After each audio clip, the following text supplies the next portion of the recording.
Hi everyone and welcome to another episode of Connor's Math Lab. Last time, we introduced a few basic trigonometric functions such as sine, cosine, and tangent.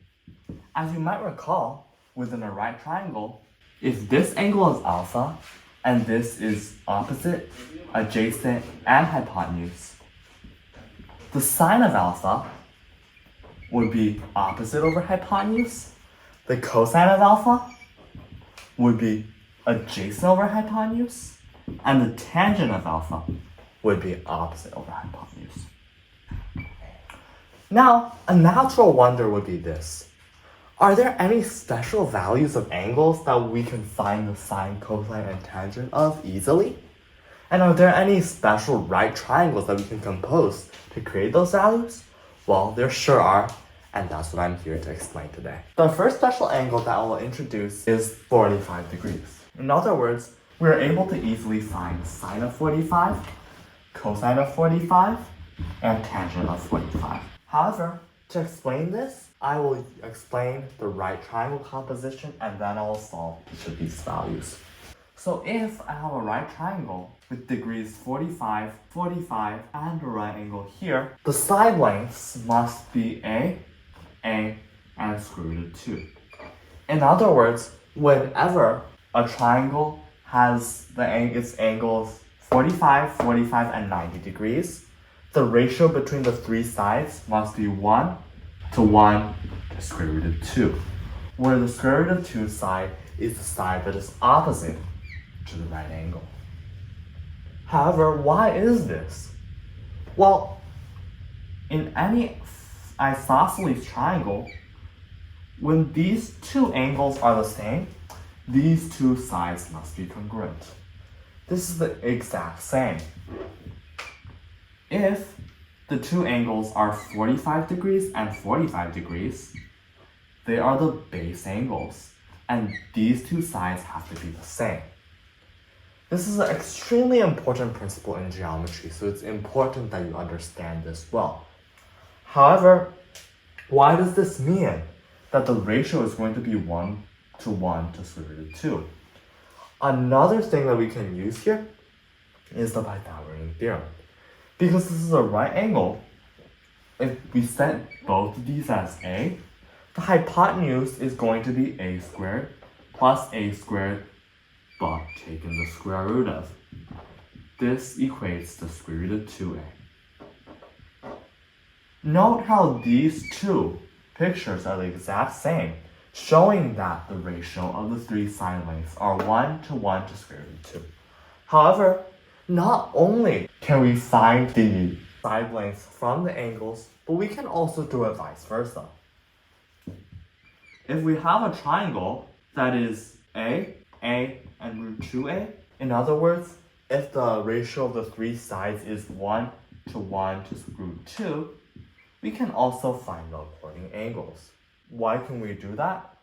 Well, first of all, we can know how A squared plus A squared equals square root of 2A squared, or how A squared plus A squared equals 2A squared. And by using this, we can label this side as a right angle. The next steps are easy.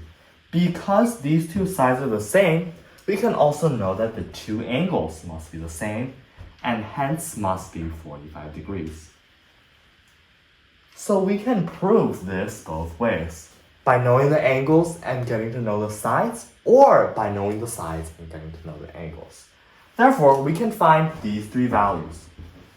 So sine 45 is, if we think about this, the 45 degrees as alpha, sine would simply be the opposite over the hypotenuse. So it would be A over square root of 2A. However, note how the A's cancel, where this would be equal to 1 over square root of 2, or in simplified form, square root of 2 over 2. Cosine 45 is the same. Instead of finding the opposite over the hypotenuse, we just find the adjacent over the hypotenuse. And because the adjacent is A and the hypotenuse is square root of 2 over A, we yield the same result. So it is also square root of 2 over 2. Tangent of 45 is very interesting. Tangent of 45 is the opposite divided by the adjacent.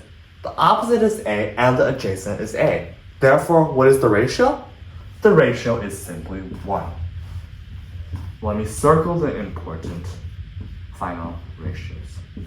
The next angles that I'll introduce are 30 degrees and 60 degrees. Why did I introduce both? Well, because we can represent them in the same right triangle. If we have a right triangle with right angle here and 30 degrees here, this angle must be 60 degrees because 30 plus 60 plus 90 is equal to 180, or the interior angle sum. The theorem here, or the special right triangle here, is that if the side opposite to the 30-degree angle is A, the side opposite to the 60-degree angle must be square root of 3A, and the side opposite to the right angle must be 2A, respectively. And it's really essential to know that square root of 3A is always opposite to 60 and 2A is always opposite to the right angle. Many students get that mixed, so please be careful with that. Why is this?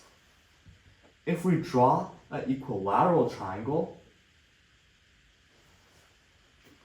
sorry, that's not a very good equilateral triangle. Let me redraw one. If we draw an equilateral triangle, and if we set each of these sides as 2A, and the angles have to be 60 degrees, what we can do is we can split the triangle in half. Once we split the triangle in half, this angle is going to be 30 degrees, this angle is going to be 60 degrees, and this angle is going to be a right angle. The exact same as our 30, 60, 90 triangle. However, something special about this is that these two sides have to be the same because in an isosceles triangle, the angle bisector also is the perpendicular bisector of the side, which means that these two have to be the same. Let's magnify this. So in here, this is 30 degrees, 60 degrees, right angle. We basically copied it down. And each of these sides are 2A. Because these two are the same, each of these is just half of 2A, which is A. However, this is the exact same triangle as this. These two triangles are interchangeable. The final question is this: how did we get that this is square root of 3 over A? Well, again, we can use the Pythagorean theorem. 2A squared minus A squared, note that it's minus because 2A is the hypotenuse. Also be careful with that. Is equal to 3A squared. However, the Pythagorean theorem states that C squared minus A squared equals B squared. So it's not 3A squared that is B, but it's the square root. So instead of 3A squared, this side is square root of 3 times A. From here, we can continue to find the sine and cosine values of many angles. But because there are too many angles, I will leave that as homework to the readers or the viewers. We can find sine 30, we can find sine 60, we can find cosine 30, find cosine 60, and we can find tangent